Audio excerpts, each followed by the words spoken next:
Getting the cases is not the problem. It's what you do with them when you get them, and what kind of money do you get out of them.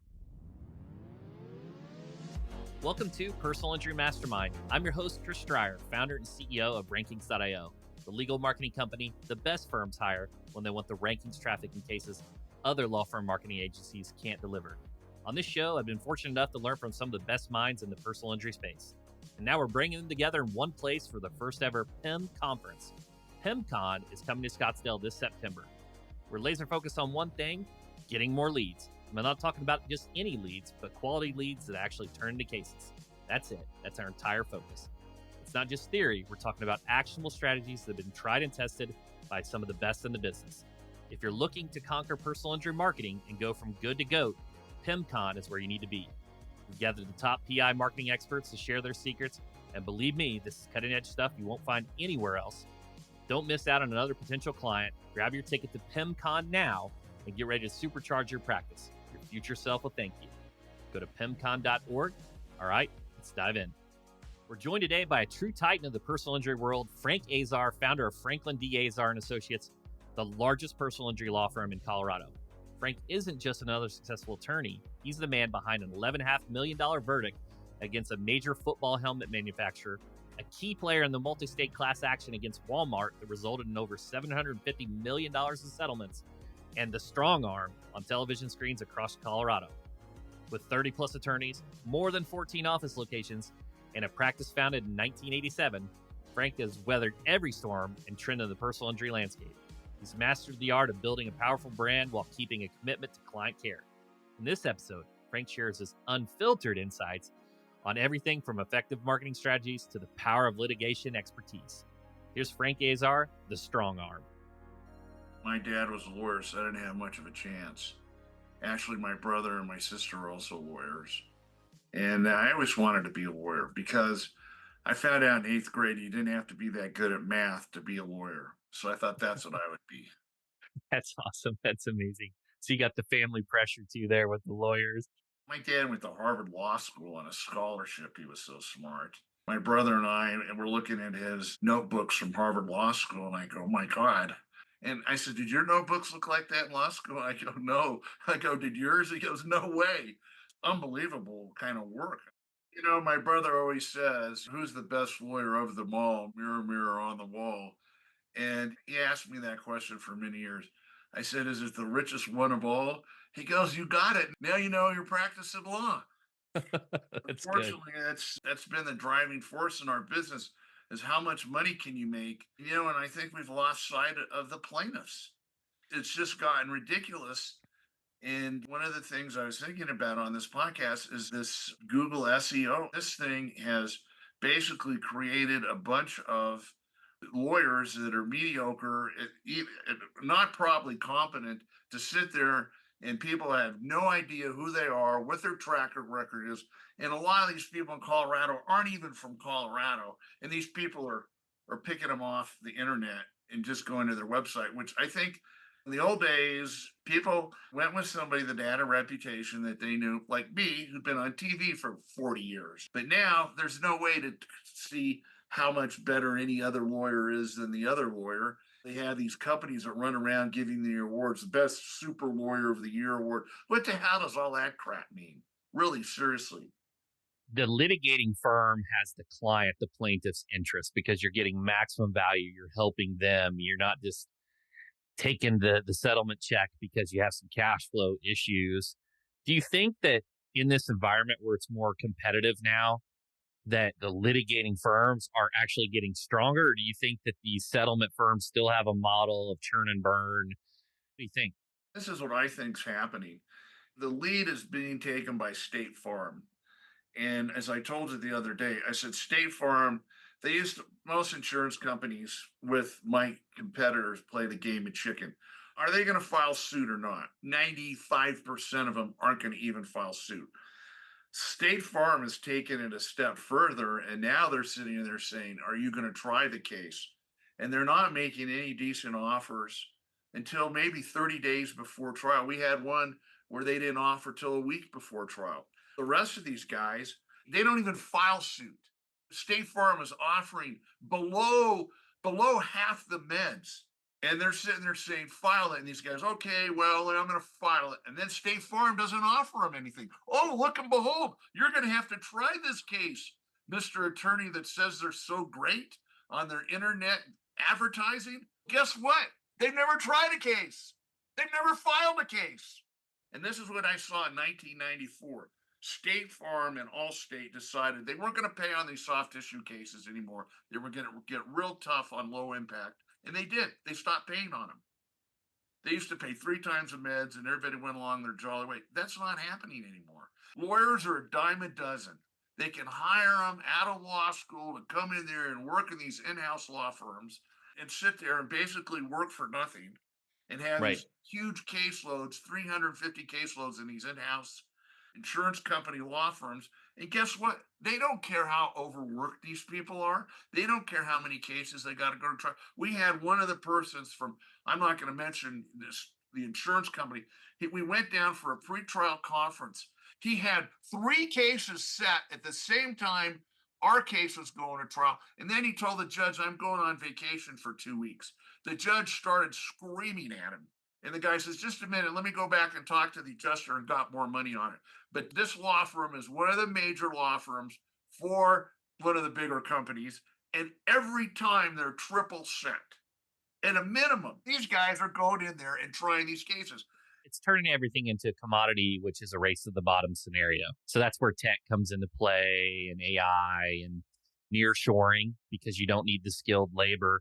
Not to say there isn't talent international. I'm just saying you just don't need as much of it and you don't need the control. It You know, depends what you're talking about, mass torts or PI or other avenues. well, I know how you feel about mass tort, so I won't go that route.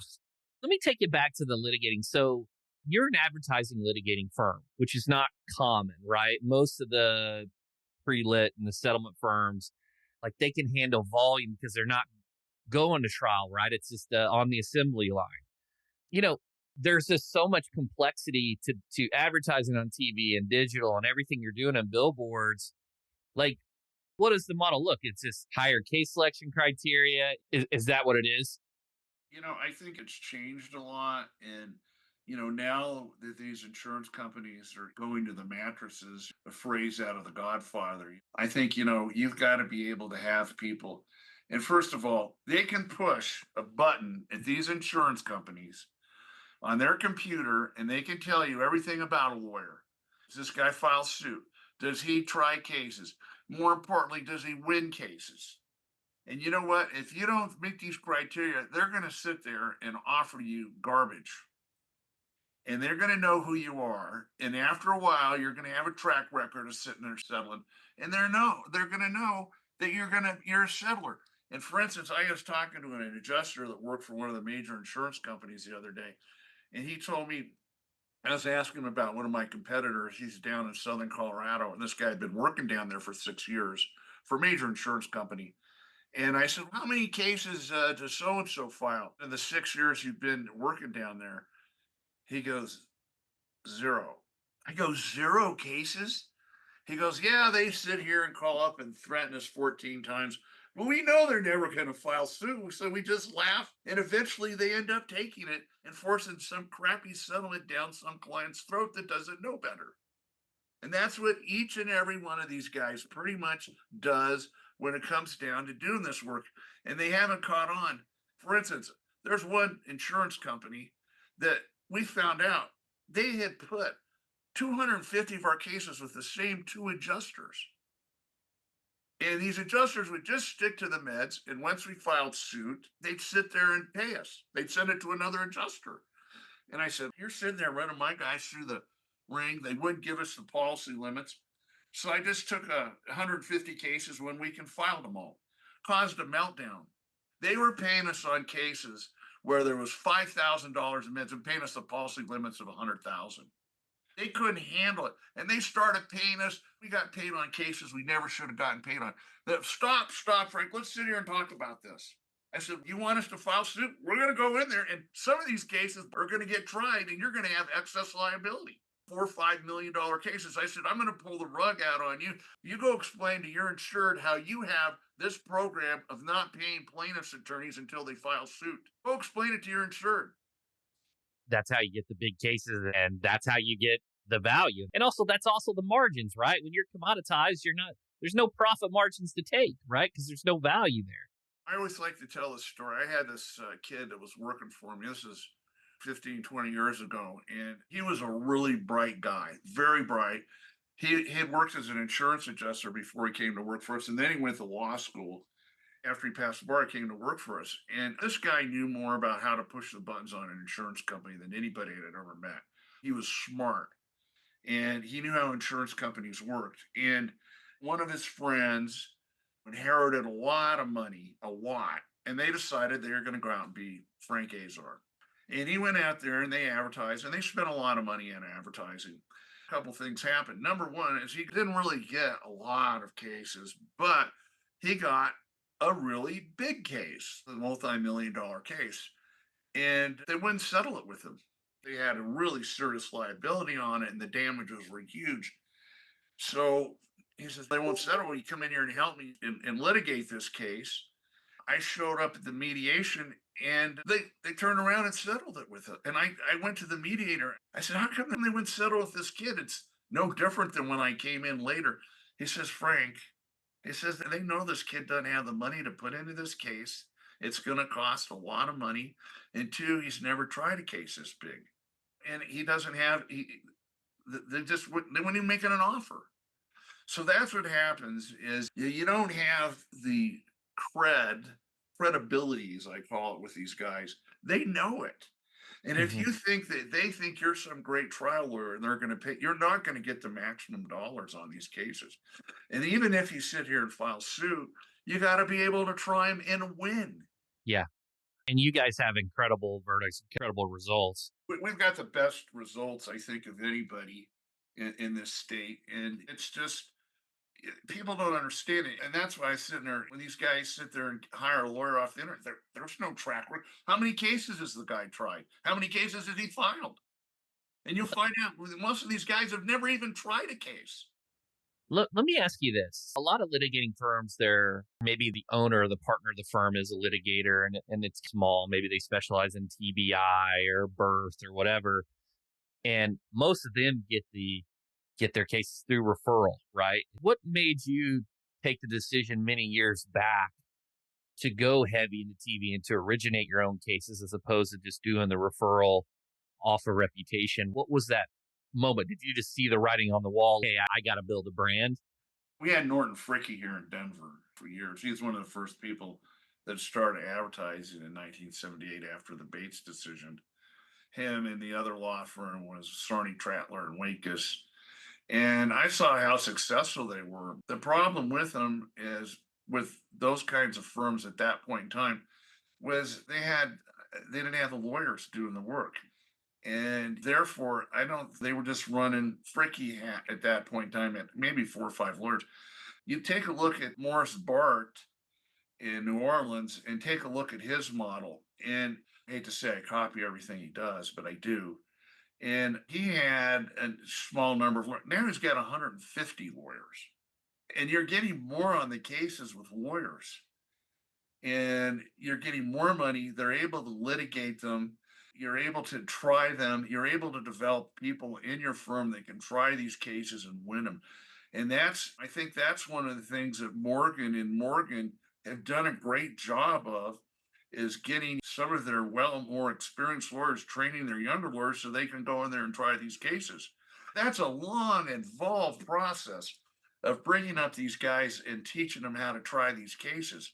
It's a lost art, and Morgan and Morgan has done a good job at doing that. So that they file suit on every case. They go in there and they try a lot of cases. Therefore, they get top dollar. Yeah, yeah, and I see that. I agree with you. And Morris, and they run good practices. One of the things too, you're talking about big brands, and I think Tennessee just did a study where you were like number 2 or number 3 on the list. Frank Azar, right there. So now you got this different scenario where you got everybody bidding on your name. How do you tackle that versus the benefit of having the brands? Because clearly Google wants people to bid on your name because you got to pay for it, right? we've gotten really down to the nitty gritty on really interrogating these people, how they got to us. And I saw this when I first started practicing law because I saw the law firms that existed back then in Colorado.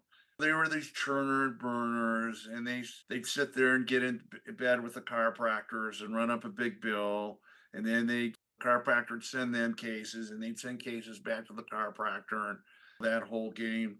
And in the end, they were burning people so bad that nobody would go, they didn't get any return clients. So I said, at that point in time, when I started advertising, I said, I'm not going to do that. I'm not going to sit there and churn and burn. I'm going to sit there and get these people as much money as I can. If a case doesn't work out, I'm going to write it off. I'm not going to try to get the costs. I'm not going to slap liens. I'm not going to do any of this stuff. And consequently, because of that, most of the cases I get are somebody's friend or relative that we represented or one of their friends. I'd say it used to be about 40, 50% of my practice. Now it's about 80. It used to be Wow. in the old days, people would see me on TV and they'd call right away. That's not how it works anymore. Every time somebody's calling us, it's because they know my name. It's a branding thing. They may go look for me on Google where these guys are buying my name and accidentally may call one of these guys. They are sitting there hoping that somebody confuses them with you and they get the case. Halfway through, a lot of these people realize it's not Frank Azar and they fire the guys. There's several of the lead gen companies doing that too. Let me ask you. So I had recently, and just your opinion, like I had Angel Reyes from Dallas on the pod, and he for I don't know the period of time, but let's say 10 plus years, was spending real dollars on TV. And he made a decision about 6 years ago. He cut TV altogether and he's just jamming Google ads, SEO, complete, just all in digital. And he made a comment and he said he thinks brand doesn't matter. And I think you're the polar opposite. I think you're saying brand is like everything. So I don't know, just any thoughts on. I don't mean to be critical of Angel, but Angel's gone in a lot of different directions. And he wasn't a lawn car or an Adler or any of those guys down there in Dallas. And he didn't stick to TV and he did get a name and he just, it doesn't work unless you stick with it and get a name and name recognition and you're there day in and day out. So people get to know you. So you think that the brand equity, it has to compound over years to be that just top of mind? I mean, in St. Louis, when I go into St. Louis, I think Brown and Crouppen a lot of times. I know a lot of firms, Bruning Legal and Schultz Myers, but like I've seen their billboards for my whole life. Yeah. It's just, I have so many will tell me. I was down in Colorado Springs the other day and we were shooting a public service ad for one of the TV stations. And one of the assistants there in the camera room came up to me and she says, "Can I have your autograph and get a picture with you?" I said, "Oh, sure. Why?" She says, "I've been watching you since I was 4 years old. I don't care how much money you spend on SEO or TikTok or whatever. You can't beat that. You cannot beat that." I agree. I'll say this too. My wife, when we're driving, she'll say, "Oh, they must be legit. They're on TV or billboards too." So there's also some of that social proof. Now we know the truth that like many of the advertisers are not legit, not litigating firms. I think the perception from the consumer is that they are. And that's a point. I was talking to another person that's in our business, and I made that point. I said, now any guy can sit there and get a case through any of these various, what I call nefarious means, TikTok or Instagram or Facebook or whatever. They're not going to generate the number of cases that TV advertising generated ever. SEO might over time. It's a question of whether it's going to continue to do that or not. But as Google's algorithms figure out what's really going on, there's going to be some problems. But I think at this point, at this juncture, you're not, the public is not getting an idea of who they're getting as a lawyer. And once they find out this isn't working for them, they're just going to go back to the people that have the brand names. And even So though my competitors, their whole deal is we don't have any lawyers. We don't care about having any lawyers. We're going to sit here and settle your case and just lure you in on TV. And people just don't know what they're getting when they're doing that. And I feel bad for them. But in the same sense, I'd rather see somebody go to one of my competitors where there's theoretically a lawyer at one of these places that'll figure out they've got a great case and do something with it. Whereas one of these kids coming out of law school and getting on TikTok and getting a couple cases, that guy is an accident waiting to happen, in my opinion. TV, certainly 10, 15 years ago, it was very consolidated. Everybody watched it. And now you've got streaming and OTT and all these different things. And you give the example of, hey, I've been watching you since I was 4. Well, now some of the younger generation don't watch TV, so diminished in value. But do you think today, like if you got a startup, it's still one of the best ways to distribute your message? Do you still think that? Or do you think, hey, now it's, maybe more digital, maybe outdoor? Well, that's a really good question, Chris. And I've been thinking about it since we've talked about it. And I think it's a combination of things that are basically driving business now. But what kind of business is it really driving?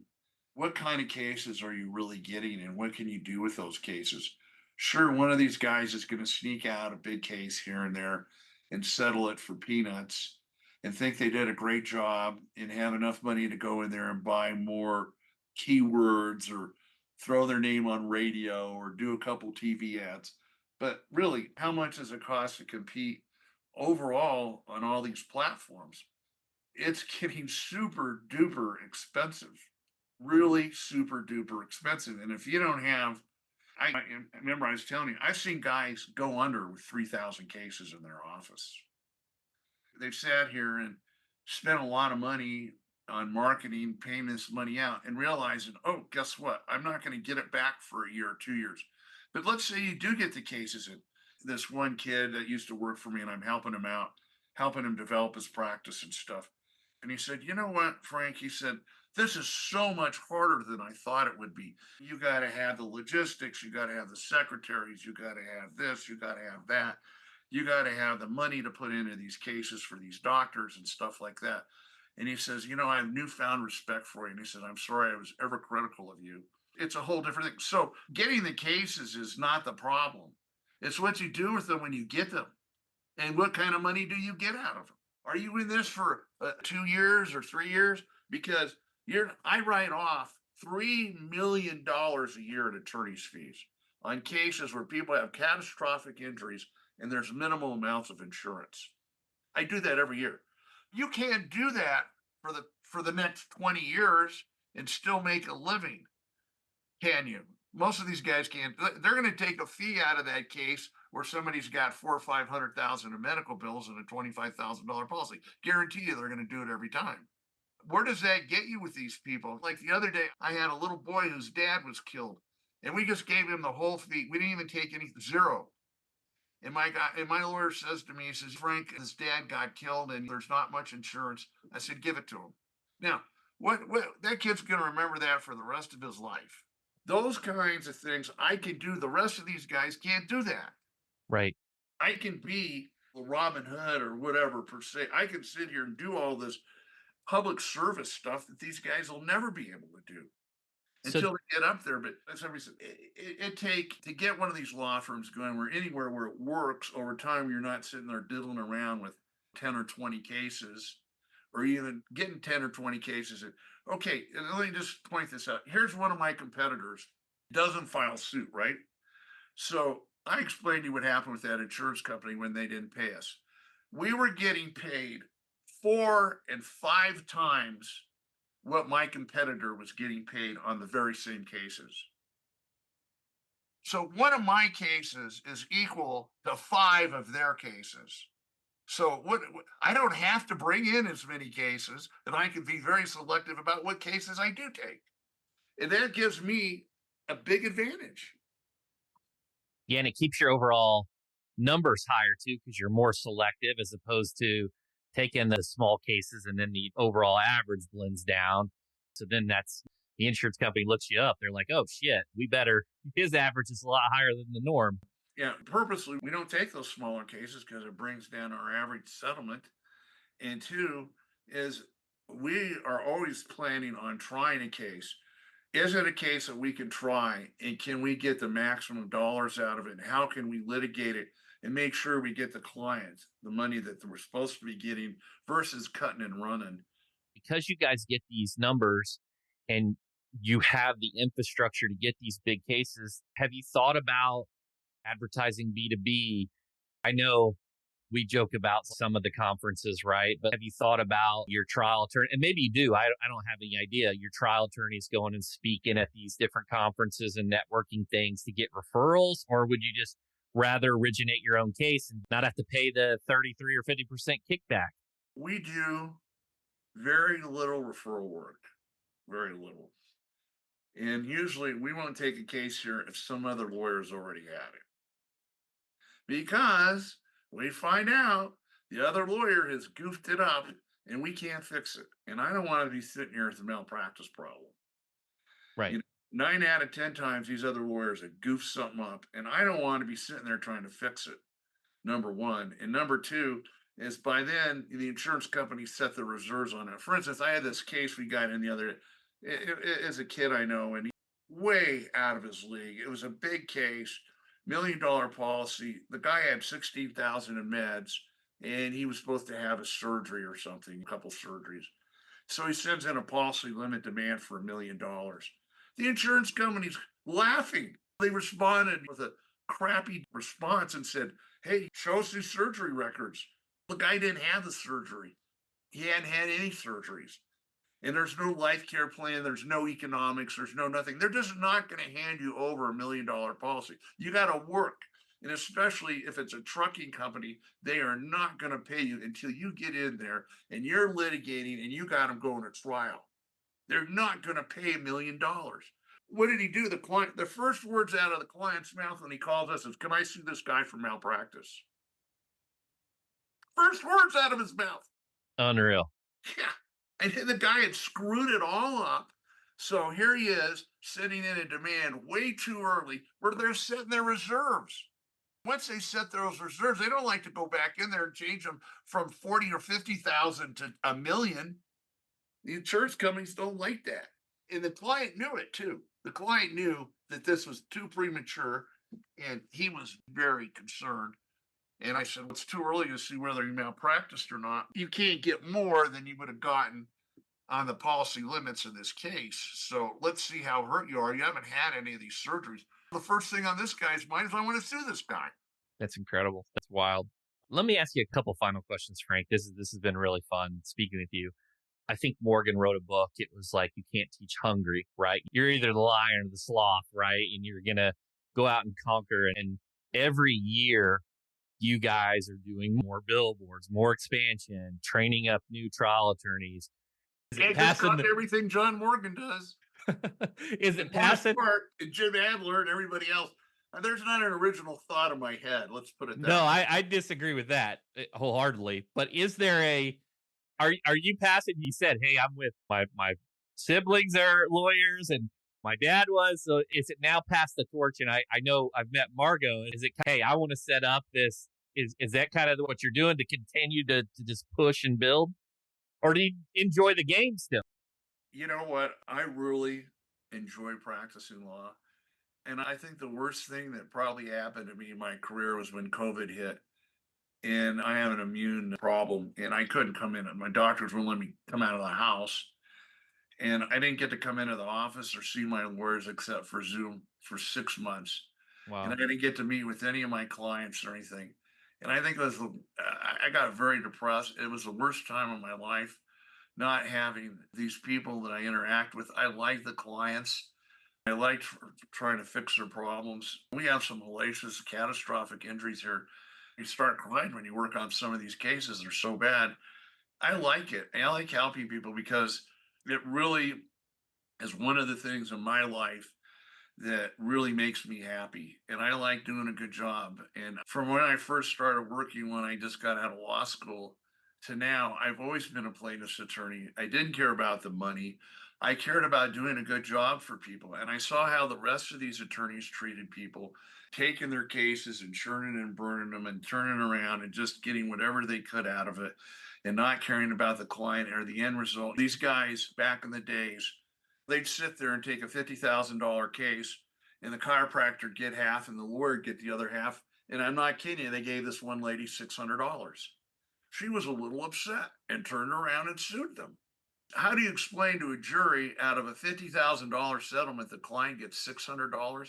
I swore to myself I'd never do that to anybody in a million. If I had to take no fee, you know what I mean? That was just ridiculous. And of course, those guys aren't around anymore, are they? One of my big competitors who you know, I was sitting there talking to one of the big downtown plaintiffs' law firm when I was down there working with them on a case. I said, "Well, how's it going down here?" And I said, "Are you getting?" They don't advertise. They're one of these old silk stocking plaintiffs firms. And I said, "How's it going down here? I'm busy. Still getting a lot of cases because they were into the unions quite a bit." And he says, "We get about 4 or 5 calls a week from your competitor X law firm." I said, "Really?" He goes, "Yeah. You wouldn't be surprised with the calls we get. 4 or 5 a week. They've never spoken to their attorney. They don't know what's going on in their case. Nobody will call them back. And they're calling us and we're saying, hey, can't help you. You should have called us the first off." Because by then the case has gotten screwed up and nobody wants to deal with it.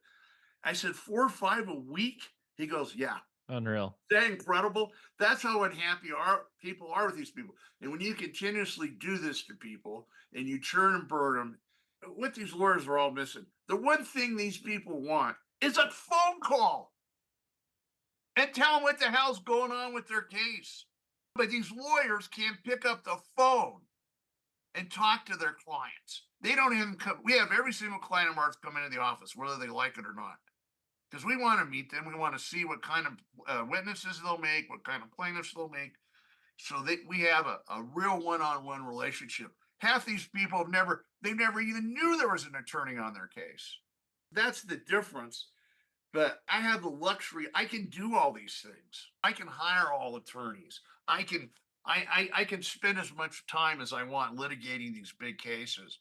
I can sit out there and wait until these guys have these insurance companies sitting there offering them less than half the meds on some of these cases. And then these guys that are in with these chiropractors, God help them, because the chiropractors want all their fees. They want their money paid back. How are you going to get that? You've got a fiduciary duty. You have a duty of loyalty to your client, not to the chiropractor that's sending you business. I agree. Frank, this has been amazing. Final question for our audience that wanted to connect with you, has a follow-up question, or wants to learn more, where can they go to connect with you? Yeah, just call my office. Talk to my secretary, Joey. It's 303-757-3300. I always give guys, I'd be more than happy to give anybody advice on this business. If you do it right, it can be lucrative, it can be profitable, but it's not 1 year, 2 year play. Let's see if I can get how many cases I can get in here and churn and burn. Because every one of those people that walks out of your office unhappy is somebody that's going to diss you to somebody else. And over time, you're not going to have a following. That's the thing that counts. Thanks so much to Frank for an amazing conversation. Let's hit the takeaways. Brand building is your secret weapon. Take a page from Frank Azar's playbook and invest in long-term, multi-channel brand building. While digital marketing is great for quick wins, nothing beats the staying power of TV and billboard advertising to create lasting brand recognition. Start small with a targeted digital campaign, then scale up to traditional media as your budget grows. Remember, consistency is key. Keep hammering home your message and watch as your brand awareness snowballs, driving down acquisition costs and boosting referrals over time. And one of the assistants there in the camera room came up to me and she says, "Can I have your autograph and get a picture with you?" I said, "Oh, sure, why?" She says, "I've been watching you since I was 4 years old. I don't care how much money you spend on SEO or TikTok or whatever. You can't beat that. You cannot beat that." show up and throw down. Insurance companies are watching your every move, so build a reputation as a fierce trial attorney, unafraid to go to distance. Back it up with real courtroom wins and watch as your settlement offers start to climb. Invest in top-notch trial advocacy, training your team, and shout your successes from the rooftops. When insurers know you mean business, they'll come to the table with serious offers.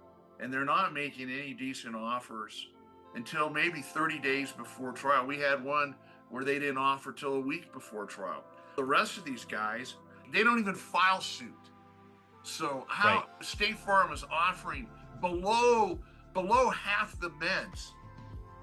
And they're sitting there saying, file it. And these guys, okay, I'm going to file it. And then State Farm doesn't offer them anything. Oh, look and behold, you're going to have to try this case. Standing still is moving backward. Channel Frank Azar's adaptability by staying on the top of industry trends and being ready to pivot when the opportunity knocks. Whether it's embracing cutting-edge tech or revolutionizing your client experience, always be on the lookout for your next competitive edge. Foster a culture of innovation in your firm, and remember, the most successful attorneys aren't just practicing law, they're shaping its future. Huge thank you to Frank for coming on the show. For more information about Frank, check out the show notes. Before you go, do me a solid and smash that follow button to subscribe. I'd sincerely appreciate it, and you won't want to miss out on the next episode of Personal Injury Mastermind with me, Chris Dreyer, founder and CEO of Rankings.io. All right, everybody, thanks for hanging out. See you next time. I'm out.